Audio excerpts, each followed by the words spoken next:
한 주간 잘 보내셨습니까? 대림절, 예수님을 기다리는 마지막 절기, 대림절 네 번째 주일입니다. 이번 주 토요일이 성탄절입니다. 요즘엔 뭐 캐롤도 못 틀어요, 그죠? 캐롤 틀으면 다 뭐 돈을 내야 된다고 그래가지고 사용료를 내야 되는데, 그래서 캐롤도 못 트는 그런 안타까운 상황이 되었습니다. 예전만 해도, 저 어렸을 때만 해도 막 시내 다니면 막 그냥 캐롤이 울리고 그냥 상가마다 그냥 분위기가 막 들뜨고 막 그랬어요. 요즘 이제 그런 것도 잘 없는 것 같아요. 막 또 형들이랑 그냥 막 새벽성 놀고 막 새벽에 나 늦게까지 나면서 막 떡국도 먹고 막 그러던 교회의 풍경들이 이제 완전히 다 사라져 버리는 시대가 되었습니다. 성탄절이 되면 오늘 18절 말씀에 보면은 예수 그리스도의 나심은 이러하니라. 그의 어머니 마리아가 요셉과 약혼하여 동거하기 전에 성령으로 잉태된 것이 나타났더니, 성령으로 잉태된 것이라. 믿음 없이는 도무지 이해가지 않는, 또 수긍될 수 없는 말씀이죠. 성탄절이 되면 또 한쪽에는 기쁨이 있지만 또 한쪽에서는 이러한 말씀이 왜곡이 되고 믿어지지 않는 부분들이 많습니다. 믿음이 있고 없음을 양분하는 성탄절이죠. 그죠? 과연 그들은 예수님이 성령으로 잉태된 것을 과연 믿음으로 믿고 구주 예수를 기뻐하고 있는 것일까요? 마태복음서 10장 34절의 말씀을 보면은 예수의 복음은 화평을 주러 온 것이 아니라 검을 주러 왔노라 라고 말씀을 합니다. 여러분, 우리 복음이 마치 여러분 많은 이들에게 화평도 주고 기쁨도 주고 영생도 주고 구원의 은혜도 주는 것 같죠. 그게 원래 본질의 말씀은 맞습니다. 그런데 제가 여러분들에게 가끔 농담시로 얘기하는 게, 친한 사람이랑 헤어지고 싶으면 자꾸 예수님 얘기하고 교회 나오라는 얘기하고 복음 얘기하고 성령이 잉태돼서 예수가 낫다는 말씀을 자꾸 전하세요. 그러면 그 절친이랑 금방 헤어집니다, 여러분. 그런 거 보면은 정말 우리 마태복음 10장에 있는 말씀과 같이 예수님의 말씀은 화평을 전하러 온 것이 아닌 검을 주러 온 게 맞지 않습니까? 갈라놓고 양분되고, 성탄절인데 모든 것이 기쁜 거예요. 그런데 믿음의 정확한 시각으로 보게 되면은 가슴이 아픈 거예요. 과연 저들이 성탄절을 정말 성령으로 잉태한 예수 그리스도를 믿고 있는 것일까? 답답한 마음이 한 귀퉁이는 들죠. 그 정도의 일말의 양심들은 여러분 있으셔야 됩니다. 그 정도의 신앙은 있으셔야죠. 그렇기 때문에 성탄절에 우리는 더욱더 우리 교회 안에서, 믿음 안에서, 신앙 안에서 성령으로 잉태되었다, 성령으로 잉태되었다 라는 말씀이 우리 안에 믿음이 다시 한번 더욱더 확고하게 서는 계절이 되시기를 바라겠습니다. 성령이 사람의 몸에서 수정할 수 있다. 이 고도에 발달된 이 현대 과학, 이 첨단 의학으로도 알아내지 못하는 참 신비한 현상이죠. 여러분, 혹 그 성령으로 잉태된 것을 과학이나 의학으로 혹 알아낸들 과연 믿어질까요, 사람들이? 아이러니한 것은 과학이 발달되면 발달될수록 하나님의 이적들을 더 증명해 주고 있다는 것을 여러분 아십니까? 여러분, 복제 양, 복제 개, 복제 돼지 다 이루어졌다고 해요. 이제 복제 인간까지도 설로는 만들어졌다고 얘기는 하더라고요. 게놈 프로젝트라고 그래가지고 모든 것이 다 완성이 됐대요. 한간에는 복제 인간이 있다고도 해요. 그런데 오래 살지는 못한다는 말도 나와요. 근데 그만큼 얼마나 과학과 의학이 발달됐으면 동물도 만들고 사람도 만드냐는 거예요. 그런 걸 봤을 때 여러분, 하나님이 인간을 만든 걸 믿지 못하세요? 그죠?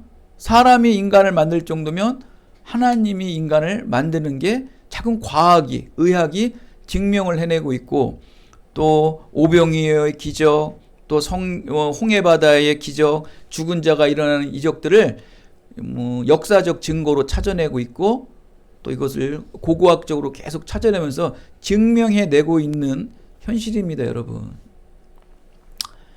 근데 여러분, 아무리 그걸 찾아내면 뭐 할 것이고, 아무리 그것을 증명하면 뭐 할 것입니까? 그들은 그래요.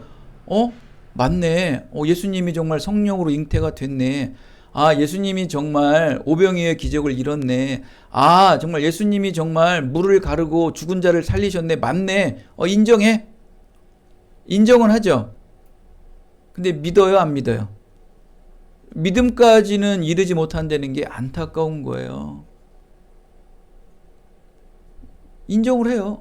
맞네. 예수님이 성령으로 잉태했어. 맞아. 인정해. 됐어. 죽은 자가 살아나는 거 인정해. 오병이어의 기적 인정해. 맞아. 인정할게. 근데 그건 못 믿겠는데? 믿어지진 않는데 어떡하니 그래. 종종 하나님께서는 믿음을 위해서 어떤 초월적인 그런 이적과 기적을 통해서 믿음을 들어가게 하는 경우는 종종 있어요. 그러나 다 그렇지는 않아요, 여러분. 그죠?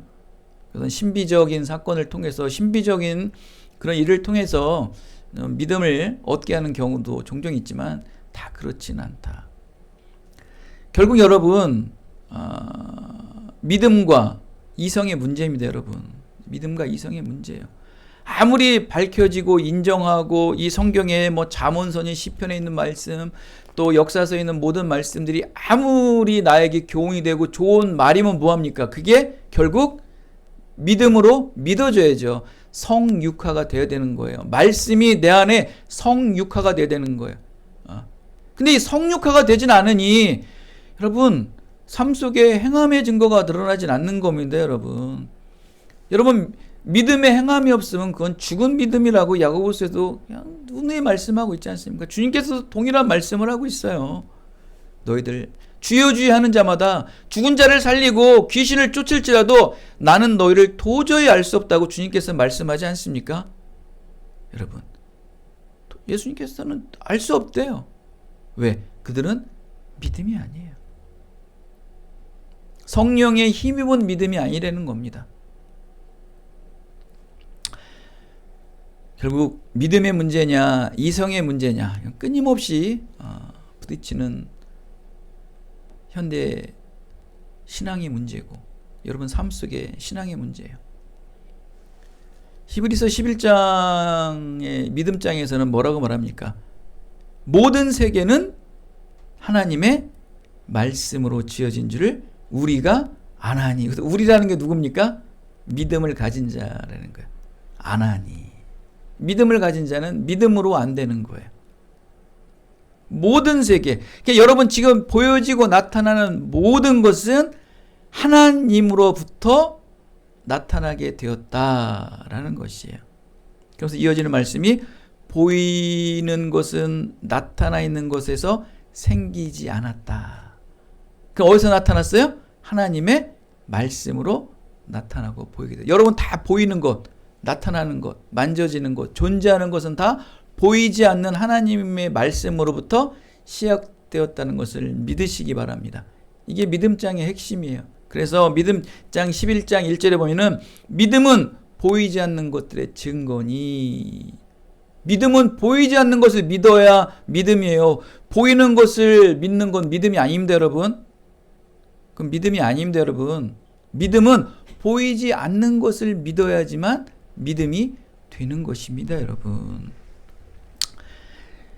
여러분, 아무리 이성이 발달되고 아무리 우리가 과학이 증명해 주더라도 믿음으로 이르지 못한다고 말씀을 드리지 않았습니까?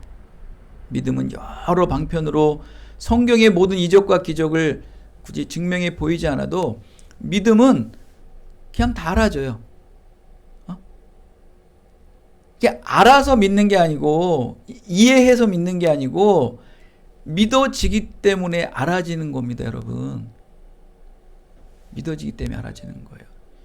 여러분, 믿음이 생기면 오병이의 기적이 알아져요.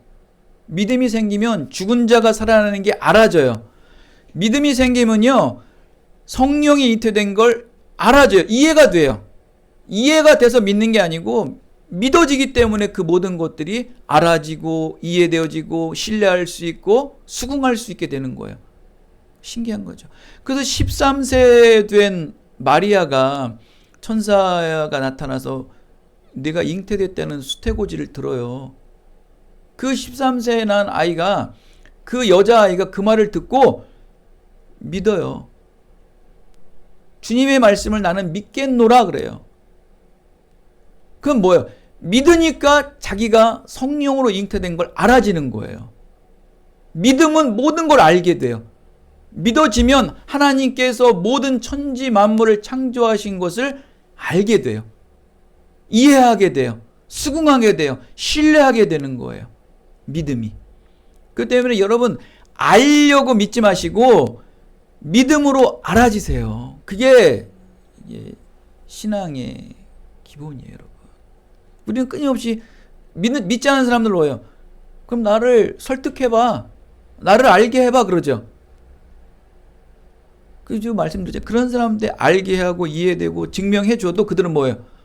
그래, 맞네. 어쩌라고. 근데 난 믿음이 안 생기는데? 오리발 내놓으면 되니까, 그런 사람들은. 그래서 여러분, 복음은 뭡니까? 우리가 가리키는 게 아니고 설득하는 게 아니고 뭐라고 그랬어요? 선포다. 하나님이 하시는 거예요. 여러분이 하려고 하지 마세요. 여러분은 누가 가르쳐줘가지고 믿음이 생겼어요? 뭐 가르쳐준다고 그게 막 들으면서 뭐 이해는 되지만 믿음으로 막 이렇게 변화가 되던가요? 어느 날 믿음이 나도 모르게 들어오는 순간 지금까지 들었던 모든 말씀이 이해가 되고 또 이뤄지는 현상들, 들려지는 모든 메시지들이 어떻게 이렇게 잘 알아지게 되고 또 신뢰하게 되는지 알잖아요. 여러분, 개개인들의 신앙의 삶들을 한번 점검해 보십시오. 알아서 믿어졌는지, 믿어서 알아졌는지.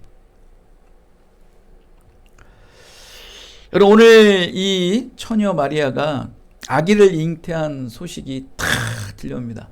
이거를 우리 한나 할머니에게 그 얘기를 탁 들려줬으면 한나는 어땠을까요? 막 기뻐서 비파와 수금을 부리며 얼마나 기뻐했을까요? 남편 엘가나와 함께 막 그냥 여보 나 아기 가졌어. 그냥 엘가나도 막 좋아가지고 막 춤추면서 잔치를 벌였을 것입니다. 그런데 마리아가 아기를 임신했다는 소식을 남편 요셉이 탁 듣는 순간 얼굴에 근심빛이 확 돌면서 괴롭고 비통해하며 죽고 싶은 마음이 탁 들었다 버린 거예요. 이유는 아직 결혼하기 전이었어요. 약혼한 상태였다는 거예요. 이거를 이제 정혼이라고 해요. 정혼. 가결혼을 한 거예요. 그러나 당시 시대는 가결혼, 즉 이 정혼의 관계는 결혼과 버금가는 거예요. 동일하다고 볼 수 있는 거예요. 비록 뭐 합궁을 하지 않고 아직 가정은 누리지 않았지만 이게 가정과 가족, 족벌과 족벌끼리 만나는 거기 때문에 거의 결혼과 동일하게 볼 수 있는 거예요. 아니, 비록 정혼을 했지만 아직 당신과 나는 육체적 관계를 맺지 않고 아직 첫날 밤을 이루지 않았는데 어찌 당신은 아기를 가질 수 있는가? 라면서 막 따지고 닥달하고 해야 되지 않습니까? 근데 오늘 요셉을 보십시오. 18절 말씀 보면 뭐라 그러니까 드러내지 아니하고 가만히 끊고자 하여.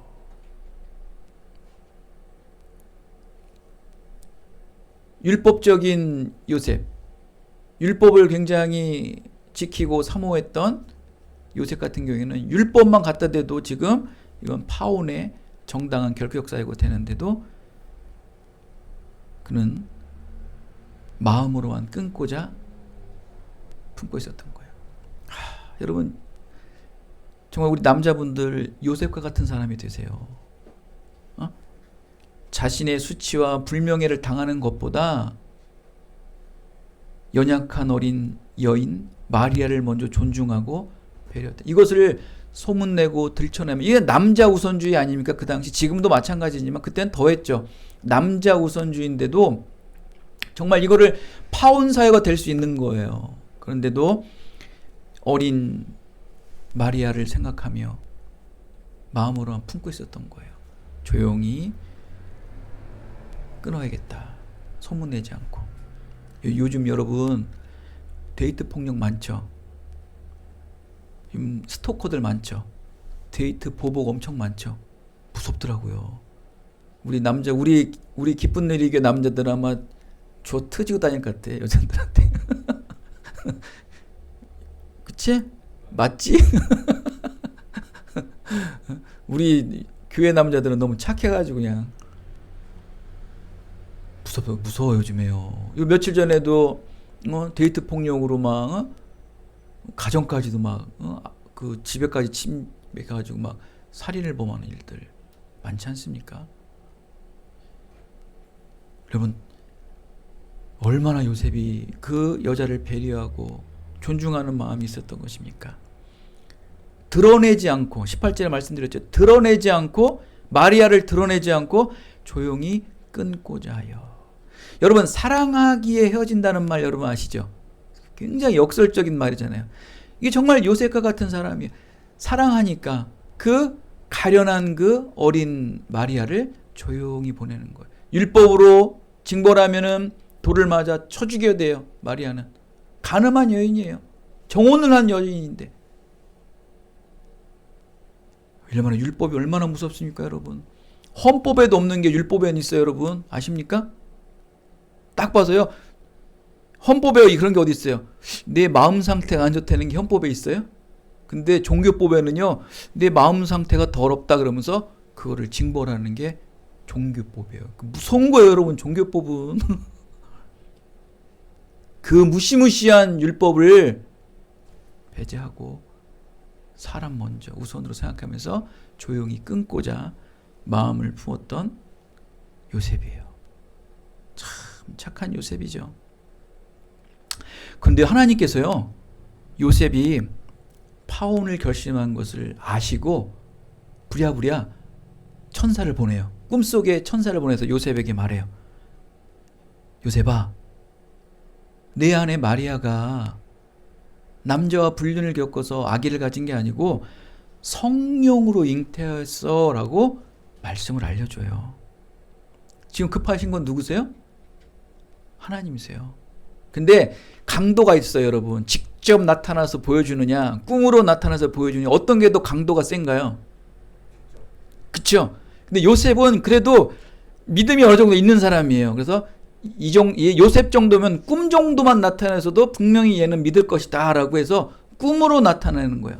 꿈으로 나타내서 말하는 거예요. 마리아는 성령으로 잉태됐어 라는 말씀을 들어요. 천사는 요셉의 꿈에 다윗의 자손이라고 다 존중을 해주면서 부릅니다. 너의 아내 마리아는 불륜이 아니야. 성령의 권능에 힘입어 잉태한 것이야. 그렇기 때문에 아내 마리아를 데려오는 것을 두려워하지 말라 라면서 20절 말씀을 하고 있죠. 그러면서 너의 아내 마리아가 날 아이의 이름을 예수라고까지 이름을 줘줘요. 예수의 이름은 무엇입니까? 뜻이 자기 백성을 죄에서 건졌다, 구원하였다라는 뜻 아니겠습니까? 여러분 같으면 믿어지겠어요? 벌써 막 부글부글 끓어져. 나 모르게 불륜을 겪어? 막 그냥 거기에만 그냥 여러분 포커스가 맞춰가지고 막 어마어마한 분노와 화가 있을 텐데, 그것도 실제적으로 얘기하지 않고 꿈에서 간접적으로 말한 그 꿈의 계시의 그 말만을 듣고도 어떠한 의문도 들지 않지요. 의심조차도 않지요. 질문하지도 않지요. 그 다음에 알려고 하지도 않아요. 왜요? 왜요? 성령이 뭔데요? 알려고 하지도 않아요. 질문도 하지 않아요. 그 꿈에서 나타난 모든 말씀을 그저 믿음으로 받았던 거예요. 믿음으로 받으니까 모든 것이 알아지는 거예요. 그 요셉이에요. 그래서 요셉 앞에 뭐가 붙어요? 의로운. 그래서 의로운 요셉이라고 그러는 거예요. 여러분. 여러분도 의로운이 붙어야죠. 여러분.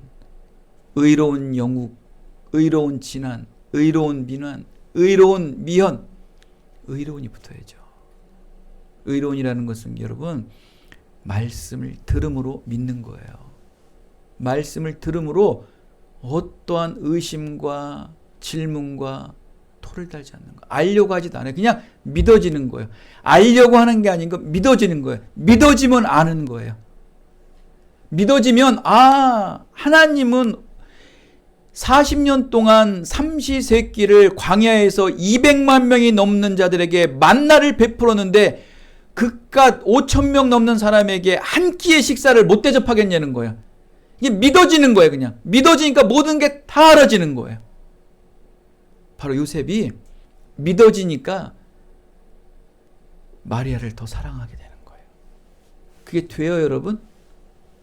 그러기에 요셉을 의로운 사람이라고 그러는 거예요, 여러분. 영욱이가 진한이한테 1,000만 원을 꿨는데 진한이가 안 갚았어. 그러면서 영욱이가 그러는 거야. 아휴, 얼마나 돈이 없으면 내 1,000만 원을 떼어먹니? 내가 1,000만 원 더 줄게. 의로운 영욱이. 참 농담이지만 기분은 참 좋다. 그 정도의 마음. 교회가 그렇게 돼야 돼요. 초대교회 때 어땠습니까? 모든 있는 자들이 모든 재산을 다 팔아 사도들 발 앞에 갖다 놓더라. 그러면서 그 뒤에 어떤 말씀이 있어요?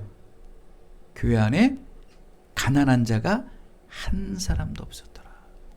가난한 자가 한 사람도 없었대요. 누가 헌신했을 때? 있는 자들이 모든 것을 다 내어놨을 때. 그러면서 대표적인 바로 바나바라는 사람을 얘기하면서 수많은 재산을 팔아서 교회에 내었어요. 여러분, 성령이 충만하지 않으면 그렇게 할 수 없는 거예요. 바로 의로운. 근데 여러분 어떻게 보면요, 돈 떼어먹은 것 때문에 까지 그거는 법적으로 되지만 불륜핀 사람한테는요 폭력도 가하고 살인도 가해요. 그죠? 더 무서운 거예요. 그런데 요셉은요 조용히 마리아를 보낼 생각을 하는, 그 얼마나 착합니까?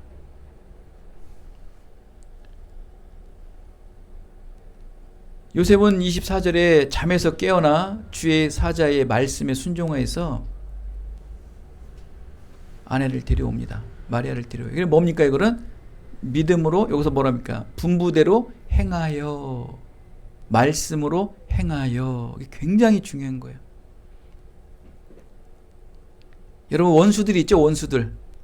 아주 그냥 얼굴도 보기 싫은 사람들 있죠. 낯짝도 보기 싫은 사람들. 근데 말하는 거예요. 집사님, 그래도 그분을 품어주고 사랑하셔야 돼요. 머리로는 이성으로는 알아요. 근데 행함으로 드러나요, 안 드러나요? 안 드러나죠. 그러니까 행하느냐 행하지 않느냐. 행하는 거예요. 그렇기 때문에 요셉 앞에 의로운이라는 게 붙는 거예요, 여러분. 이렇게 요셉은 구원계획의 계시의 말씀을 들음으로 믿음이 충만하게 되어 이성과 감정과 생각이 믿음으로 바뀌게 됩니다. 하나님의 구원계획의 역사가 일어나기 위해서는요, 말씀을 믿음으로 순종할 때 역사가 일어나는 거예요. 하나님께서는 그러한 자들만 사용하세요. 그러니까 말씀에 순종하는 자들 있죠.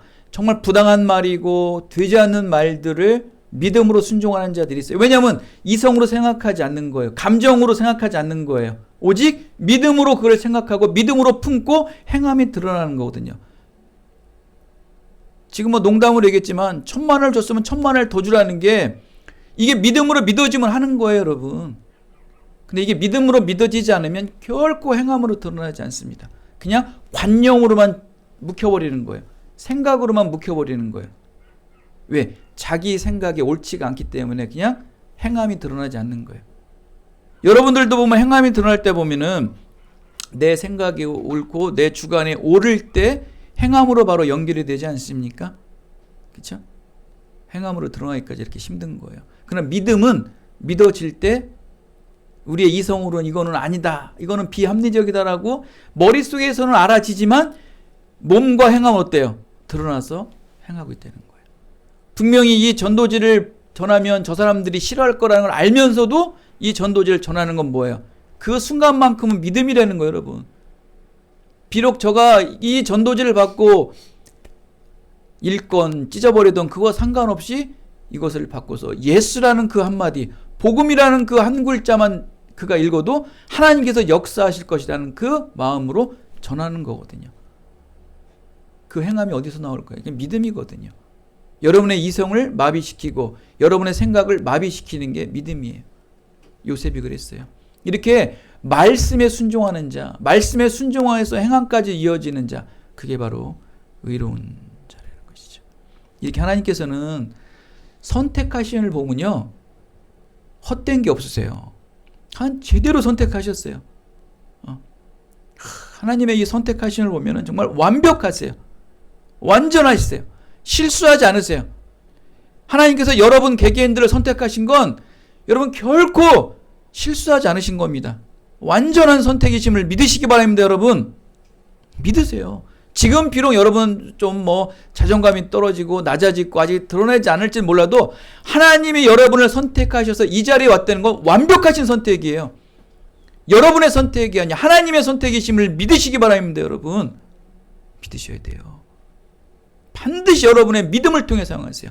근데 그 믿음은 하나님이 주신 그 말씀을 듣고 믿음으로 드러날 때, 순종할 때, 그것을 순종함으로 행할 때 하나님의 역사는 일어난다. 할렐루야! 반드시 행함으로 연결돼야 돼요. 믿음은요, 여러분, 복음은요, 관념이 아니에요. 사상이 아니에요. 사상과 관념은 사람들을요, 이빠르게 싹 얘기하면서 합리적, 논리적으로 사람을 지식을 쏙 돌아가게 해요. 근데 그게 뭐와 이어져요? 행함으로 이어지잖아요. 사람을 선동하게 해요. 피를 꼭 끓어오르게 해요. 여러분, 성령이 역사할 때는요, 피가 꼭 이게 솟아오르는 게 어때요? 철저하게 이성이 냉철해지는 거 아시죠? 히틀러가 딱 여러분 젊은 청년들, 우리 영욱이나 진아니, 미네 같은 이 20대 진수 같은 애들, 요런 애들 막 젊은 애들 막 혈기왕성할 때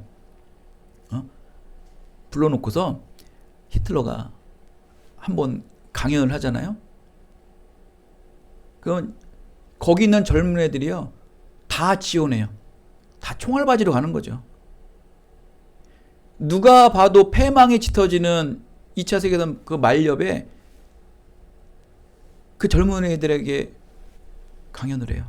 막 피가 끓어올라가지고 다 전쟁으로 가는 거예요. 여러분, 그거는 여러분 믿음이 아니에요. 사람의 그 감정을 피가, 이게 성령이 우리가 충만해지면 이게 솟아오르는 게 아니에요. 이게 피가 끓어오르는 게 아니고 평안해진다고 그러죠. 평안해지는 거예요. 제가 금요일날 제가 말씀드렸지만, 여러분, 기쁨과 즐거움이 다른 이유가 뭡니까? 기쁨은 지속적인 거고, 즐거움은 뭐예요? 한번 빵 즐겁고 마는 거예요. 쾌락. 맛있는 거 먹어가지고 그냥 맛있다, 그 정도예요. 그런데 평안은 뭐예요? 이 기쁨은 뭐예요? 그 평안이 계속 이어지는 거예요. 여러분, 무엇을 추구하십니까? 여러분이 추구하는 것은 바로 기쁨이에요. 영원한 평안. 또 이 땅에서도 그 유지하는 평안. 한 번 즐겁고 많은 게 아니지 않습니까, 여러분? 이렇게 성령이 우리에게 충만하면, 말씀이 우리에게 충만하면 그런 평안이 임한다는 거예요. 그런데도 행해지는 거예요. 피가 거꾸로 솟아올라서 행하는 게 아니고 평안한 가운데, 철저하고 냉철한 이성 가운데서 모든 것을 행하며 간다는 거예요. 그러니까 무섭죠. 무서운 거예요. 그래서 스데반 집사가 돌에 맞아 죽을 때 얼굴이 어떤 얼굴이라고 그랬어요? 천사의 얼굴 같다. 평안한 거예요. 여러분, 그 팔레스타인 지역의 돌은 얼마나 아세요? 돌 크기가? 우리 이런 지역에서 다니는 요만한 돌멩이가 아니에요. 이만해 성경책만한 거 이만한 돌들을 거의 내려 찍었다고 보시면 되는 거예요. 그런 거를 맞고 피가 철철 흐르는데도 스데반 집사의 얼굴은 천사 같더라. 왜? 그만큼 성령이 충만하고 말씀이 충만할 때 뭐가 찾아온다? 평안이 찾아온다. 그러면서 말하는 게 마지막 말씀에 뭐라고 말합니까? 스데반 집사가 저들의 죄를 사하여 주시옵소서.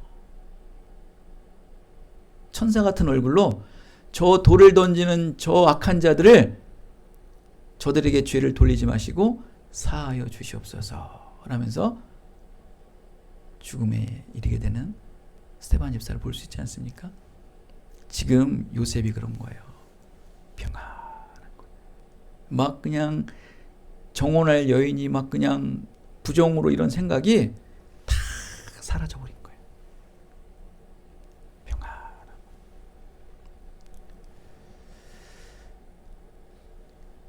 요셉의 마음은 무슨 마음이냐면 우리 그 누가복음서 8장에 나오면 길가, 돌짝밭, 또 가시덩굴밭, 옥토밭 있죠. 여러분 사람이요 A, B, C, D로 해서 길가밭, 돌짝밭, 가시덩굴밭, 좋은 밭이 이렇게 각자 나눠지는 것 같아요? 아닙니다 여러분. 모든 사람이 다 가시덩굴밭, 돌짝밭, 길가밭, 좋은 밭이 다 저나 여러분이나 다 그 네 가지가 내재되어 있는 거예요. 왜? 의인은 없나니 한 사람의 의인도 이 땅에 없다고 그랬습니까?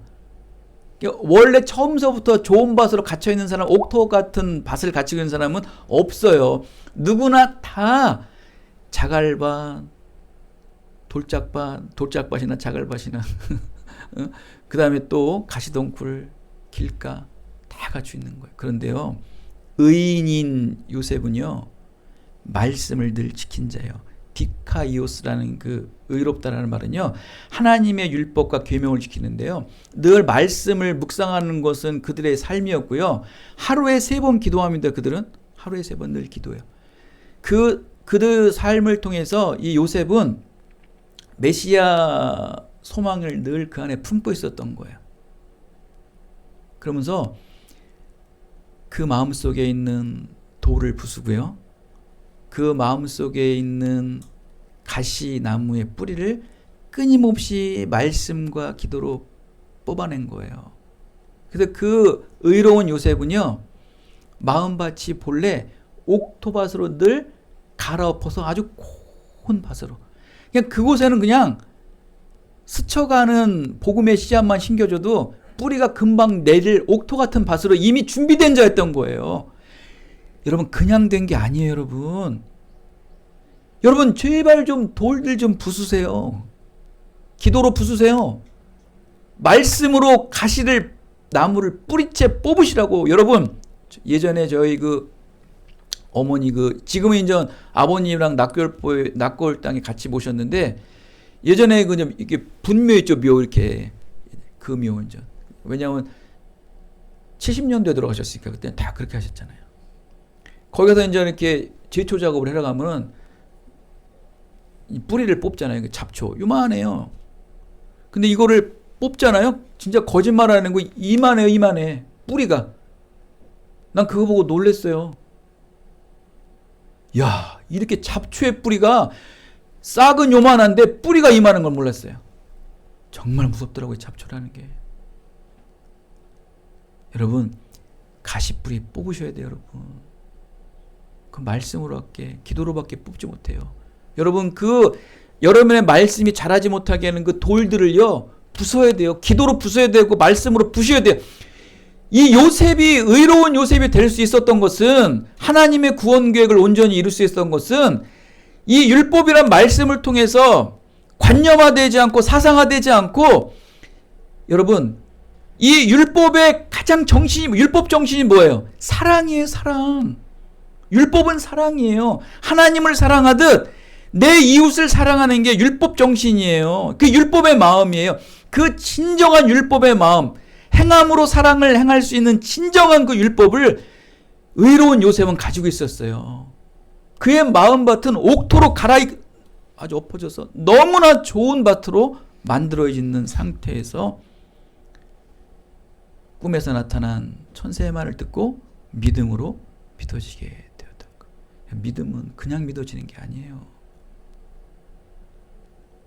그래서요, 이 사단들이 가장 싫어하는 사람을 누구한지 아세요? 이게 비록 믿음이 없더라도 세상 사람들 중에서도 어차피 교회 다니는 사람은 이제 사단들이 놓친 거 아닙니까?